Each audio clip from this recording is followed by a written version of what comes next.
معاشرے میں بہت سارے لوگ ہیں، ہو سکتا ہے شیعوں میں ہو سکتا ہے سنت میں ہو، فرق نہیں ہے، جن کے منہ سے شاید ہی آپ کبھی کوئی جملہ سنیں کہ اس میں وہ قرآن پڑھنے کی ترغیب دے رہے، شاید، اور کبھی کبھی ماہ رمضان میں حاضری لگوانے کے لیے کوئی جملہ بول دیں، سبزی سے مٹی اتار دیں اس میں، اور کچھ نہ کریں.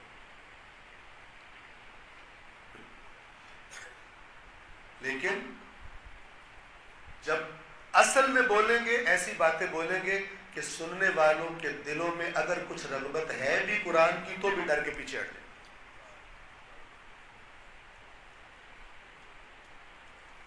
تو ایک فارمولہ لے لیجیے، بلکہ دو فارمولے دے رہا ہوں، آج کی مجلس تمام کر دوں گا. دو فارمولے، اگرچہ مجھے پتہ ہے کہ ایک پر تو بڑا مشکل ہے عمل کرنا، لیکن یہ جو پہلا بتا رہا ہوں یہ آسان ہے، کم از کم بندہ اپنے لیے تو فیصلہ کر سکتا ہے. دوسرا ذرا مشکل ہے، اس کے لیے محنت کرنی پڑے گی، لیکن ہے بہت قیمتی فارمولہ. فارمولہ نمبر 1، جس بندے کی تقاریر میں، جس بندے کی تحریر میں قرآن مجید پڑھ کر یا سن کر اسے آپ کے دل میں قرآن پڑھنے کی، سمجھنے کی رغبت پیدا نہیں ہو رہی، سمجھ لے وہ حدیث ثقلین کو صحیح طرح یا سمجھا نہیں ہے یا مانتا نہیں ہے، یا سمجھا نہیں ہے یا مانتا نہیں. یا اسی کو آگے بڑھاؤں، جس کی باتیں سن کر آپ کے دل میں قرآن مجید سے رغبت پیدا نہ ہو بلکہ رغبت کم ہو جائے، دل نہ کرے آپ کا قرآن مجید کی طرف، شوق نہ پیدا ہو، سمجھ لے وہ بندہ ٹھیک نہیں ہے.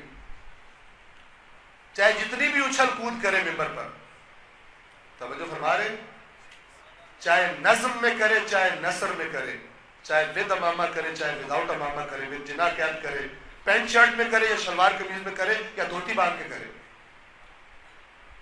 جس کے کلام سے، کیوں؟ جس کی طرف رغبت خدا دلا رہا ہے. حل من مدکر، ہے کوئی اس قرآن سے نصیحت لینے والا؟ وَلَقَدْ يَسَّرْنَا الْقُرْآنَ لِلذِّكْرِ فَهَلْ مِن مُدَّكِرٍ. خالق فرما رہا ہے ریپیٹڈلی سورۃ القمر میں،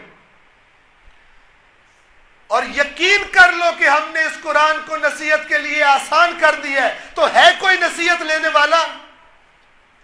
یہ آپ سے کہے کوئی بڑا مشکل ہے، گمراہ ہو جاؤ گی، فلان ہو جاؤ گی، ایسی چکنی چپڑی باتیں کرے کہ بندہ پھسل جائے. سمجھے میرے لیے نہیں ہے قرآن، اللہ نے کسی اور کمپنی کو ٹھیکہ دیا ہو.